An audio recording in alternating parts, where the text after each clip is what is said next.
Cheat Code. Hey everyone, welcome to Pickleball Cheat Code, the show for competitive pickleball players who are looking to level up their game. We focus on advanced strategies for experienced players, stuff only the pros really know. I'm Brodie Smith. I'm a 5'5" level player and a coach, and I'm here with our co-host, Mr. Tanner Tomasi. What's up, everyone? Tanner is a 6.0 plus rated player and an APP gold medalist. Today, we're breaking down the 5 things you need to know to break that 4.5 level in your game. At the end of the episode, Tanner and I will be catching up since it's been a while. We're going to be talking about some previous tournaments that we've been competing in. So yeah, it's been a minute. But if we've done anything to improve your game, share the show with your pickleball community. All right. Tanner, long time no chat. We haven't recorded in a while. How you doing? I know. I'm good. I'm glad to be back in action, and we both have a busy travel schedule coming up, so I'm looking forward to it. We do. We'll get into that later as well. Exciting stuff there. But yeah, it has been some time. We recorded some episodes before the holiday break, to get ready for all the downtime. But I'm in my new apartment now, officially living in Los Angeles, which is great. Before I was in an Airbnb, but I'm locked in here, ready to go. I got some pickleball courts right down the road. I can go walk to it and go drill every morning. It's a game changer. It's nice. It's a good change of pace. Cool. So you did a video recently, and I kind of wanted to take that, since it was such a good video, and turn it into a podcast format. So the video you did were 5 key things for players that want to break the 4.5 level. I think I was saying that right. But your video was amazing, and I really wanted to go down this path because the 4.0 and that 4.5 level is, from all the coaching that I do, that's where people get stuck the longest. A lot of people will level up quick, and then once they get to that 4.5, right between 4.0 and 4.5, they freeze, and they can be stuck there in purgatory for forever. So that's why this video is so important. I want you to take a lot of lead on this one, though, since you are the expert here and you designed this last video. So feel free to kick things off, and I'm excited to chat about this. I would say to go from 4.0 to 4.5, most people think that they need a better drive, a faster serve, a trickier third shot drop, something like that. When in reality, what you actually need is better court positioning, better decision making, better shot selection, better court awareness. So that's the main thing. I know I have some notes here of what that episode was about. Provided from you, actually. It was my video. I posted it a little bit ago. But the number one thing that's super important I have right here is be proactive instead of reactive. So what does that mean? This really comes down to especially at the kitchen line and paddle tracking. When you're at the kitchen line and the ball's diagonal from you, meaning it's cross court, instead of having and say your partner's hitting it, instead of have your paddle standing there in between your legs and just watching the point, like most people do, have your paddle up in the middle of the court. It doesn't matter if it's your backhand or forehand. If the ball is diagonal from you, have your paddle there just in case it gets sped up. Then you can simply be proactive to the ball as opposed to having to react to the ball. I think the key thing there is always assume a speed up is coming at any point in time, especially when you're playing below 4 or 5 players. People kind of speed up randomly and all over the place, and things are more chaotic than when you get to a high level play, which is sometimes when I'm playing 4.0 level players, it catches me so off guard because people will just launch it and you're like, why would you speed that ball up? Why did it work? And it drives me nuts. But yeah, if you're on the left side and the ball's cross court from you and you're a righty, I think you should just be anticipating a forehand counter no matter what. Just get ready for that. And then same thing when you're on the opposite side, you're on the right side, ball's cross court from you, just get ready for a backhand counter no matter what, just in case they do speed it up, and constantly be moving and constantly be shifting. I'm moving so much without the ball. It's same thing in basketball. You got to keep moving regardless. Yeah, I think that's spot on. Just always try to control your destiny as opposed to let it instead of seeing what happens, try to take control of your destiny. 100%. 100%.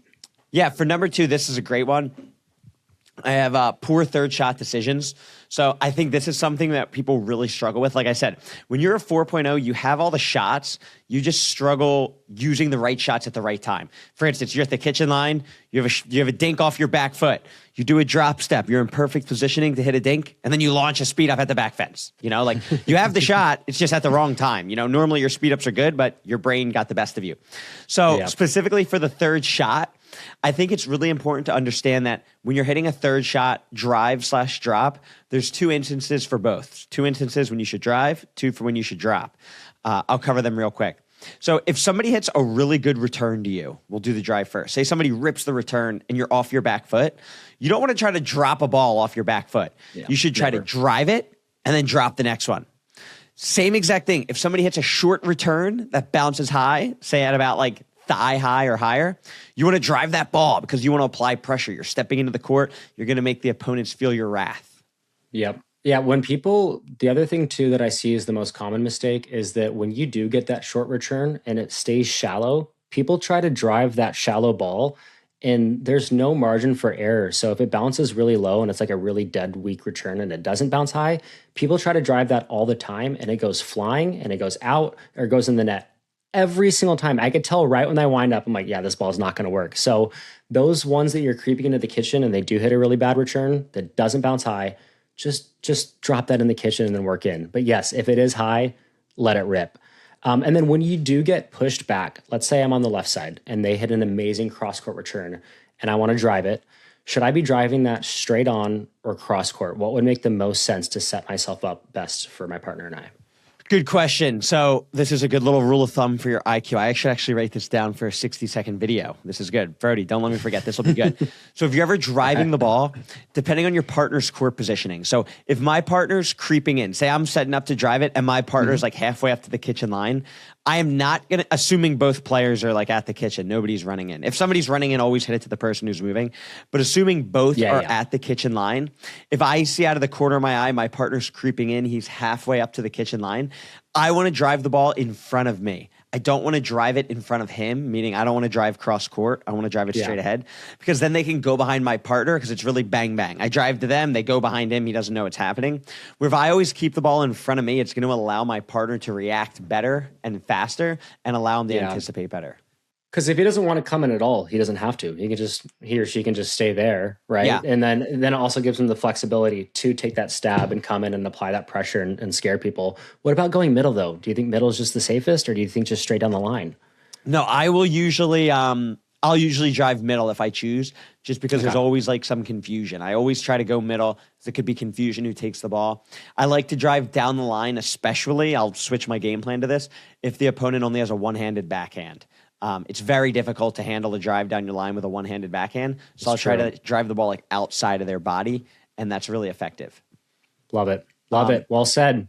Just to close on the point earlier, just because I think we went off a little bit, those are the two reasons when you drive the ball, when you're off your back foot, or if it's shallow, bouncing high. You want to drop the ball if, like what you said, if somebody hits a short return that lands really low, you want to drop that. Like you said, you don't want to be charging up to the line, trying to hit a return from your shoelaces. Just drop it.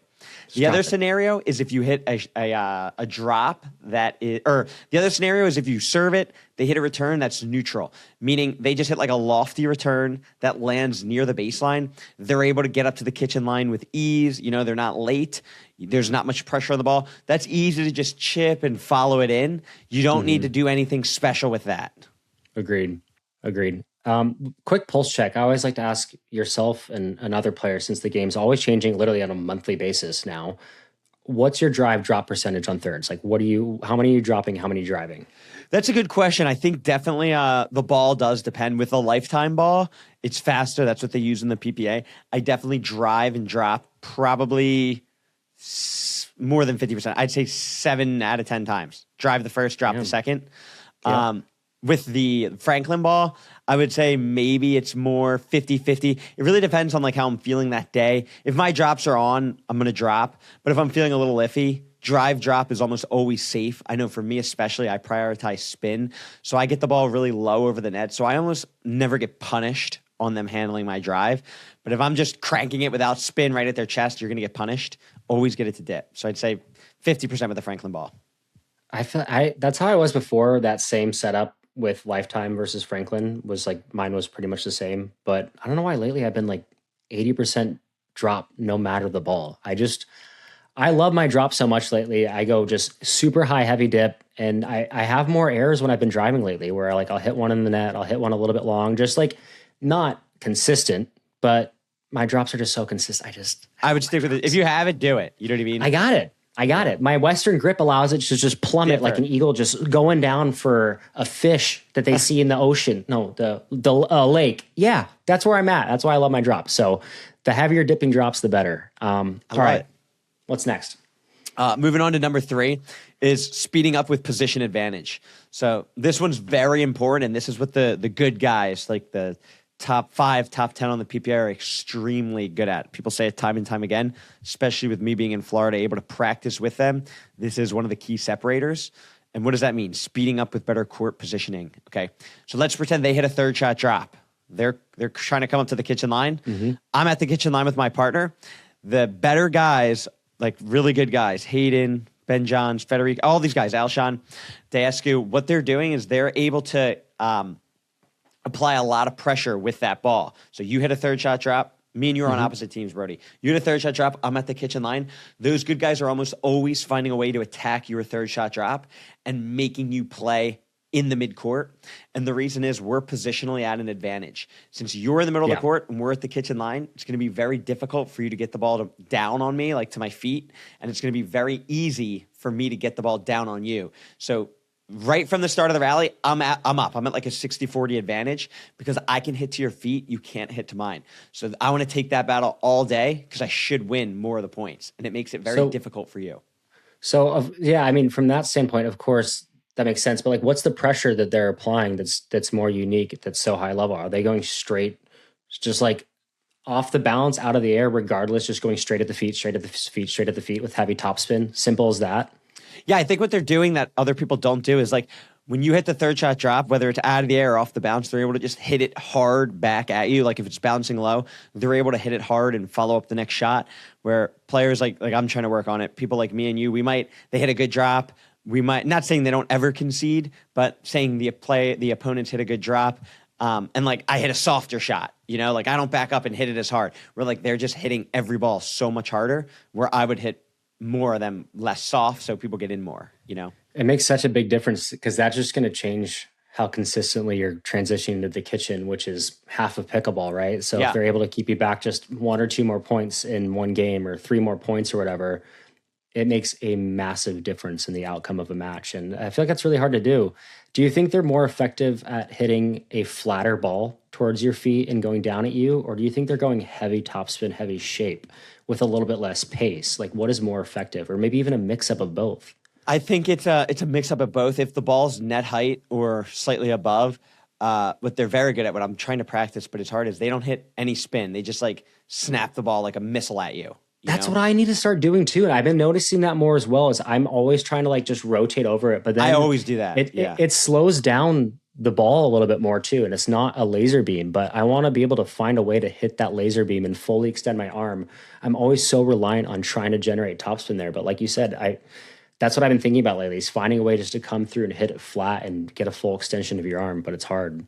Yeah. Like I said, I'm working on that as well. And then obviously if the ball's below the net, you can't hit a flat ball. You have to add topspin. Mm-hmm. So I think they're just comfortable with hitting more aggressive topspin from like lower parts on the court than we are, Yeah. It's the decision-making of the exact moment of being able to apply that flat shot versus topspin, I think is like the answer there. Yeah.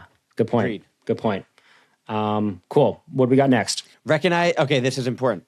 Recognizing when you're ahead in a rally. So what players at the 4.0 level do all the time is they'll hit this great aggressive dink. Like I said, they have all the shots. You hit this amazing dink, but you don't capitalize. What I like to do, I have it in my book. I did this specifically, and I got a lot of positive feedback about this, is you want to try to create as many 2-on-1 scenarios as possible. What does this mean? If I'm dinking cross court and I hit a great aggressive topspin dink cross court, I'm not going to just stand there and look at it. The second I hit the shot, I know it applies pressure. So I'm going to step over the center line. It's not a force field. I'm going to lean in, and I'm going to anticipate them hitting a shot out of the air. And I'm going to anticipate me being able to take a ball out of the air and attack it. Exactly. And my partner's also in front of them is going to step over and lean in too. So we have them feeling like they're pinched. If they don't hit it perfectly in the kitchen, we're there to attack it. Love it. Yeah, and then your partner too can apply Ernie pressure and making sure like they're just getting there, and just like, if you feel, even if you're not shrinking the kitchen, if you just make it feel like you're shrinking the kitchen, you're going to cause those pop-ups from other players. So always being able to reach and just close those gaps. Night and day difference. I love it. I love it. Yeah, make them feel that you're there. I think being able to capitalize when you have the advantage, you can't give it up. You have to keep the advantage. If you hit a great dink that backs somebody off the kitchen line, this is something that I see, like I said, also in the book. Say I hit a great dink that pulls my opponent off the court. They're in the mid-court, like recovering. Oftentimes I hit that dink, they're in the mid-court recovering, and then people will hit the next ball to the person who's still stationary at the kitchen line, allowing the person who's in the mid-court to come back up. Where if you get somebody in the mid-court and they hit a good dink back, but they're in the mid-court, attack it. You have the positional advantage, you know? Exactly. Yeah, that's big. Okay. Yeah. Okay, I'll go to number 5. Let's go. Number 5 would be like bad court positioning. So what this means is like, say me and you are on the same team. I serve the ball. They hit it back. I'm waiting to hit my third shot drop. You don't look at me, and you just run to the kitchen line, and then I hit it a moon ball accidentally, and you just get slammed, you know? It's the worst partner to play with, I swear. Yeah, the main thing is keeping that like halfway angle where you have your left eye on your partner and then your right eye per se on on like where the ball is, and constantly tracking it and seeing where the positioning is and just slowly creeping. It's better to be safe than sorry. Sometimes throwing some pressure, but court positioning wise, like just stay back just in case. If you don't know, when in doubt, just stay back. But I agree. Yeah, I mean, that's the main thing. Was there anything else on the court positioning side, or is that the main thing regarding just like the tracking part? Yeah, I would say another thing that kind of leads into that, it's like semi-court positioning, is something that I've been working on myself, especially for me in mixed doubles, but my one friend, Mark, for men's doubles. This is something that people struggle with for sure. So I think a lot of people are really, they over-cover the middle, meaning they hit a dink, and then they take a step to the middle because they want to protect the middle speed up. But then the issue is if somebody hits a dink back behind them, they're always late getting to it because they're covering the middle so hard. So I know does that make sense? Yeah, 100%. Yeah, you're giving them more angles to work with, and you're letting them pull you wide versus exactly keeping your consistency in your ground, and maybe letting your partner take the middle, for example, depending on the 2-on-1 situation that you create, which you mentioned earlier. Is those 2-on-1 situations are so important for court positioning as well as like making sure you're setting up those scenarios. But yeah, no, that makes perfect sense. Yeah. So what's good about that is, if you think about it this way, like, I don't know about your games, but for my games, like how many times do I get beat through people speeding up through the middle? Not much. Maybe like once a game, maybe not even. Rare. So like instead of covering the middle super hard and allowing them to dink out wide, I think it's best to kind of cheat more toward your like toward the sideline and cover more of like the dink, and then be late covering the middle. And this is really, sorry, say it. No, that's good because it's easier to flash middle and cover that and like do one step towards the center and then hit that counter than it is if somebody's hitting a high pressure dink to your corner that's like dipping really fast, and trying to recover on that ball is so much harder. And it's way easier to flash that middle cover there. It's like you're not going to get beat up middle that often if you do have proper court positioning, especially you and your partner. Ball's pinched to the side. I'm covering sideline. They should be covering middle. It's like just keep those angles calm. Yeah, that's important. And one of the reasons that I'm doing that is being late to cover the middle, but covering more on the outside dink, is because with the court, just the way the game works, if somebody hits a ball through the middle, I can step like what would it be? So like I wouldn't step across the kitchen line. I would step like back, like angled back, like I'd step like this. You know what I mean? Whereas you can't do that with like covering the wide ball because you'd step in the kitchen. So it's better to be able to like cover the ball in the kitchen because you can only lean, whereas when you cover middle, you can step back and you have way more time than you think. And you never really get beat middle. So if you can just keep control out wide, late cover middle, that's really important, I think. So much, it's just way easier when you set it up that way. How long did it take you, by the way, to break that 4-5 barrier? How long did that process take? Was that like a year long, a 2-month long thing? I mean, everybody's different. I don't know. For me, I did tennis beforehand. When I started, I'd say I probably was like a 4-0. And then I think just from drilling from me, I was able to get to the 5-0 pretty quickly. Because I think from tennis, I kind of had the knowledge of like, I understood like the court and the angles and like some of the decisions. Like obviously I didn't know pickleball fully yet, but I would say probably like just like a few months, maybe like 2-3 months. Impressive. Of hard drilling, and I think you can get there.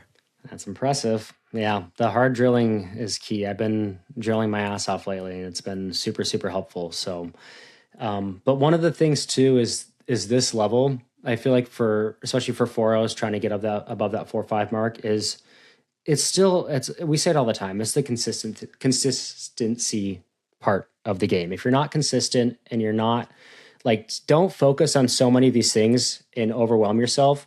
If you can't consistently make balls and be that person that is the trustworthy person on your team, that's going to be that steady rock, like that is the first most important box to check. But that's still easier said than done. That's going to come down to a lot of consistent footwork. I can't say consistent today. Consistent footwork. A lot of drilling, and it just, you need reps. If you're not getting those reps, you're not going to get it. And my partner and I, or my drilling partner this morning when we were playing, we both were just like a little bit out of it and we're just not making balls, and we were just treating it like mindless drilling, which is something you can't do. So anytime somebody missed a dink, you had to do 3 push-ups immediately. So this is something I recommend to people that are making too many mistakes when drilling. You're only getting a couple balls and all of a sudden one's in the net, one's will pop up. If you make an error, you can't, the rule is your partner can't put the ball away unless it's like a clear pop-up, but otherwise you're just shoveling it back and you're keeping it going. If you make an error, it's immediate 3 push-ups, you get back and you keep going. Our rallies were 20 times longer the moment we implemented that rule. So that's something that I highly recommend people to do as well, especially when you're trying to break that 4-0-4-5 range. It works for any level. That's something that you and I should do too. Get some good push-ups, get some good cardio going. You're going to do way more than I will, but yeah. It's fun. It was fun. And I'm sore right now. Cool. I feel like we covered that well. That was great. For anyone that hasn't checked out that video and they need a different way to refresh it and want to see the visual side of it, highly recommend going and checking Tanner's video out there. Cool. Well, let's wrap things up. What are some recent tournaments that you've been competing in, or have you been on a little bit of a break right now since I think there's a APP break, right? Yeah, the APP kind of crazy. I mean, the next tournament is end of March. It's like 3 months with no tournament. It's insane. So I haven't played at all. I mean, I've been practicing, but I'm thinking like, what am I practicing for? You know what I mean? So I've been playing, but the internationals I've been practicing for, ready to rock. I'm excited for India. I mean, if you can't say this on the pod, because I don't know where you're at contractually, we can cut this out if needed. But are you thinking about doing PPA? Like, is that something that's on your mind? No. Or are you in an APP contract? Like, I don't want to. No, yeah, I don't have a deal with anybody. I don't know. I think for me, and we don't have to cut it out. No. I think for me, I don't have a deal with anybody. I'm just me. I think for me, it doesn't really make sense, I think, to do PPA, just in the sense of like, you have to play a lot of tournaments, 25 tournaments. A lot. And like, my bread and butter is the content. Like, I'm not going to do anything. I mean, like, sure, playing, I want to play the best people in the PPA, whatever, but I don't know if I could just handle traveling every half the year, keep up with the content. Like, I feel like it's hard. It's kind of the content or that. If I could do less tournaments in the PPA, I think that would definitely interest me. The APP, 9 tournaments a year. I don't know how happy I would be about that. I didn't move to Florida to, you know what I mean? Also, I just remembered I was FaceTiming you from somebody else's phone a couple weeks ago. You were at PPA Challenger, right? Yes. That was like a month plus ago. How did that go? What happened there? We got 4th, I think, in men's doubles. Nice. We did good. I really like the PPA Challenger. The only issue with it, they're good competition, but to play all 3 events, it's like $500, and then I think to win men's, it was $600.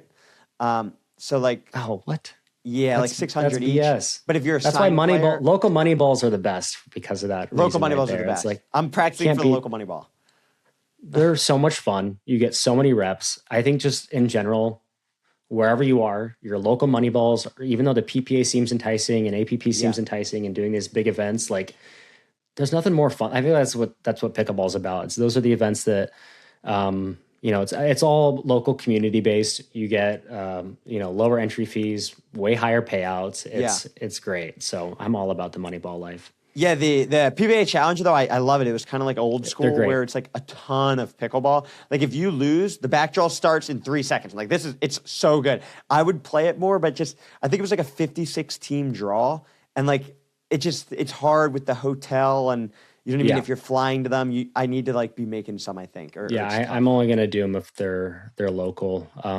Yeah, but I agree, they're really fun. And depending on the location, like if you get one in Florida, you're gonna get some really good players there. But usually because I think the rule is if you're in a top 20 signed PPA player, you can't compete in it. So everybody outside of that, which is insane talent still, obviously. So it's like you're getting really, really, really good players anywhere in those major areas, especially. Yeah, they're fun. Yeah, they're fun. I did a Masters Pro qualifiers like a week or two ago. Oh, no. Long story short, didn't qualify, made it to the second round. I had to win 3 to make it. And then second round, game 1, we were up 10-9.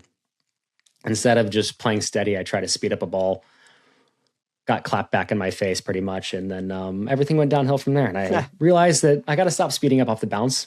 I just need to just keep going back to Mr. Steady Brodie. I feel like I dink so well. So I think I'm learning just to favor more of that steady game. Like Ben Johns, how often is he speeding up off the bounce? Never. Not that often, right? Like it's a speed up off the bounce should be treated as a surprise, in my opinion. It's got to be something that's really rare, or you're seeing bad court positioning, like awful court positioning, or somebody's paddle is like resting on the forehand, and then you want to go to their backhand, and you know it's going to work. But in general, like take those balls and just apply more pressure, look for something out of the air. That's what I'm learning more and more to do. It just depends on who you play. Sometimes they work on people 4 or below every single ball, but the higher level you get, the counters just get so good.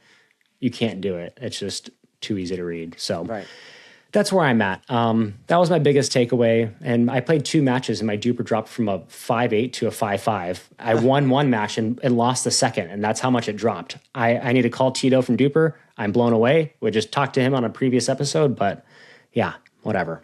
That's Crazy. Okay. Good chatting, Tanner. Good stuff. It was a good episode. We'll talk later, my man. Sounds good. All right. See you, bro.